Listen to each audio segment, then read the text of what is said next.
নমস্কার বন্ধুরা, আমার চ্যানেলে আমি আবার একটি নতুন রেসিপি নিয়ে এসেছি। নতুন রেসিপিটা হচ্ছে ময়দা দিয়ে খাসির মাংস মতন নিরামিষ সবজি করব। তো বন্ধুরা, আমি সর্বপ্রথমে এক ইস্কনের পৌর বাড়িতে যেয়ে খেয়েছি, তো খেয়ে খুবই সুন্দর লেগেছে। তো আজকে আমি বাড়িতে রান্না করব। তোমরাও আমি যেভাবে রান্না করছি সেইভাবে রান্না করে বাড়িতে খেয়ে দেখবে, খুব আনন্দ পাবে। তো দেখো আমি কিভাবে রান্না করছি। আমি 1 কিলো মতন ময়দা নিয়েছি। ময়দাটা আমি সুন্দর করে চেলেও নিয়েছি চালনি দিয়ে। এখন আমি ময়দাটার ভিতরে সামান্য একটু লবণ দিয়ে জল দিয়ে মেখে নেব। যেভাবে লুচি করতে হয় সেইভাবেই মাখবো। আমি অল্প অল্প জল দিয়ে মেখে নেব। দেখেন বন্ধুরা, আমার ময়দা প্রায় মাখা হয়ে গেছে।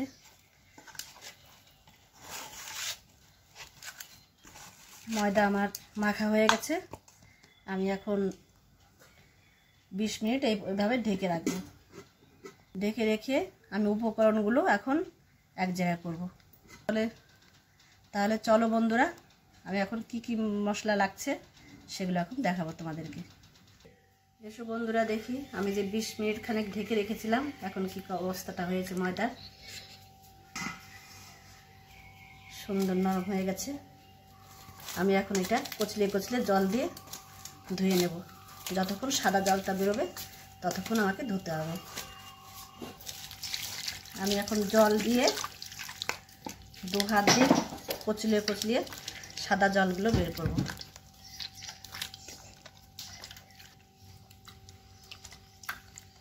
দেখো বন্ধুরা, আমার দুধের মতন এই যে জল বেরোচ্ছে, আমি এই জলগুলো ফেলে দেব। বন্ধুরা, আমি এইভাবে ততক্ষণই ধুতে থাকবো যতক্ষণ আমার জলটা একদম সাদা না বেরোয়, সাদা সম্পূর্ণটা পরিষ্কার হবে। তারপর আমি ভিডিওটা না বাড়ানোর জন্য আমি আগে ধুয়ে নেব। দেখুন বন্ধুরা, আমি তোমাদের সম্পূর্ণ ধোয়াটা দেখাইনি, টাইম লাগবে তার জন্য। দেখুন ধুতে ধুতে ময়দাটা আমার একদম খাসির মাংস চুরির মতন হয়ে গেছে। আমার এখন ধোয়া হয়ে গেছে। আর জলটা দেখুন একদম পরিষ্কার বেরিয়ে গেছে। 6 থেকে 7 বার আমি ধুয়েছি। আমার ধোয়া হয়ে গেছে। একবারে মনে হচ্ছে খাসির চর্বি। তো চলুন আমি কীভাবে রান্না করছি দেখবেন এখন। বন্ধুরা, এই যে ময়দা ধোয়া জলটা, এটা না ফেলে দিয়ে গাছের গোড়ায় দেবেন বা গরুকে খেতে দেবেন। গরুর ভিটামিন হবে, গাছেরও পুষ্টিকর খাবার জোগাড় করতে পারবে। বন্ধুরা, কড়াই আমার গ্যাসে বসিয়ে দিয়েছি, গরম হয়ে গেছে। আমি এখন ভেজে নেব পরিমাণ মতন ধনে, দিয়ে দেবো জিরে, একটা তেজপাতা। এখন ভেজে নেব, আসতে হবে মশলাটা। ধনে তেজপাতা আমার ভাজা হয়ে গেছে। আর বসিয়ে দেব জিরে, ধনে আর তেজপাতা জল ছাড়াই বেটে নেব। শুকনো খোলায় আমার ধনে, জিরে, তেজপাতা বাটা হয়ে গেছে। আমি এখন তুলে রাখবো। এখন আমি বেটে নেব আদা আর কাজু বাদাম।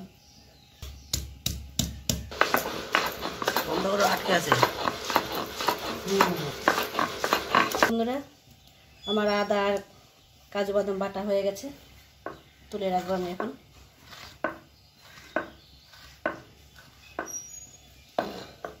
কড়াইতে আমি দিয়ে দেবো সরষের তেল। আমি এইটুকু পরিমাণে গোল করে রেখে দেব। ছোট ছোটই করবে, কারণটা ফুলে আবার বড় বড় হবে। বন্ধুরা, তেল আমার গরম হয়ে গেছে।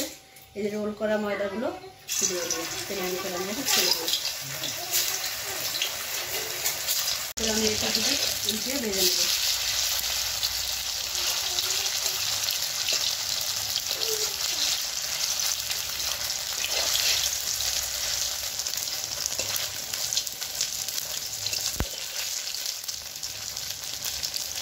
অল্প অল্প দিয়ে ভাজবে বন্ধুরা, বেশি দিলে লেগে পড়বে, একটার সঙ্গে একটা লেগে যাবে। ফুলে গেছে। আমি পিস পিস করা ময়দাগুলো ভাজা হয়ে গেছে। দেখো বন্ধুরা কত সুন্দর ফুলে গেছে। আমি এখন নামিয়ে দেবো। এভাবে আবার যে কটা ছিল আবার ভেজে নেব আমি।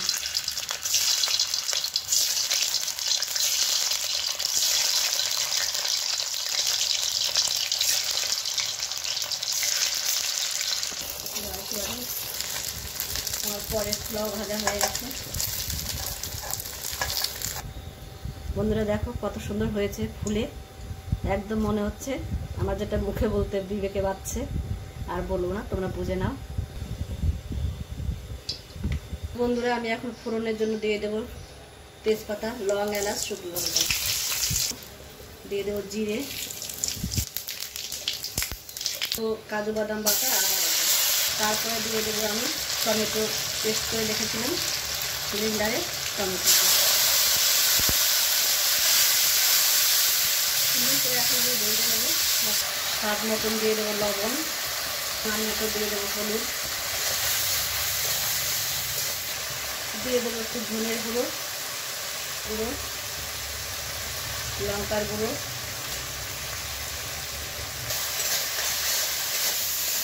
বন্ধুরা মশলা আমার ভাজতে ভাজতে এখন তেল ছেড়ে দিয়েছে মশলার গায়ে থেকে। আমি এখন দিয়ে দেবো জল, বেশি জল দেবো না, দানা ফাটা মাছ করবো, তখন আমি পরিমাণে জল দেবো। দেখো বন্ধুরা জলের উপরে দিয়ে দেবো কয়েকটা কাঁচা লঙ্কা চিরা। জলটা আমার জাল উঠে গেছে। আমি এখন ময়দাগুলো ভেজে রেখেছিলাম জলের ভিতরে ছেড়ে দেবো। বন্ধুরা যারা নিরামিষ খাও তারা এইভাবে গোবিন্দকে দিয়ে খাবে, দেখবে খুবই ভালো লাগবে, প্রসাদ খুব সুস্বাদু হবে। আর যারা মাঝে মধ্যে নিরামিষ খায় শনিবার মঙ্গলবার করে, তারাও এবার রান্না করে খেয়ে দেখবে, নিশ্চয়ই ভালো লাগবে। আমি এক পুকুর বাড়িতে যে এইভাবে খেয়েছি, তার বাড়িতে রান্না করে এসে দেখাচ্ছি তোমাদেরকে। আমিও বানাবো, তোমরাও এইভাবে বানিয়ে দেখবে, যদি ভালো লাগে। দিদিরা আমি আমার মাতাদের কাছ থেকে শিখেছি, তোমরাও হয়তো আমার কাছ থেকে শিখে বাড়িতে এভাবে রান্না করে দেখবে, নিশ্চয়ই ভালো লাগবে। এখন যে আমি শুকনো খোলায় মশলা ভেজে রেখেছিলাম, জিরে, ধনে, তেজপাতা, আমি উপর দিয়ে ছুটিয়ে দেব। বন্ধুরা বা দিদিরা আমি তো এইভাবে ময়দার সবজি রান্না করলাম, তোমাদের জন্য কোনোভাবে কোনো উপায়ে রান্না করার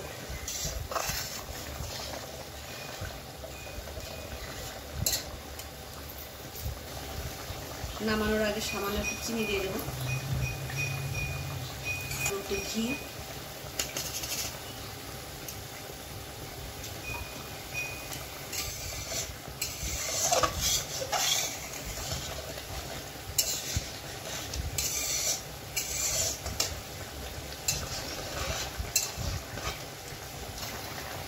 দিদিরা বা বন্ধুরা আমার রান্নাটি যদি ভালো লেগে থাকে তাহলে কমেন্ট করে আমাকে জানাবে এবং চ্যানেলটি লাইক এবং সাবস্ক্রাইব করে দেবে। তোর আগে আগে একটু ছিটিয়ে দেবো গরম মশলা। নামার হয়ে গেছে, এখন নামিয়ে দেবো। দেখুন বন্ধুরা কেমন সুন্দর কালারটা হয়ে গেছে। তো আজকের মতো এইখানে আমি আমার রান্না বিরতি করছি। দেখা হবে অন্য কোনো রেসিপি নিয়ে। নমস্কার।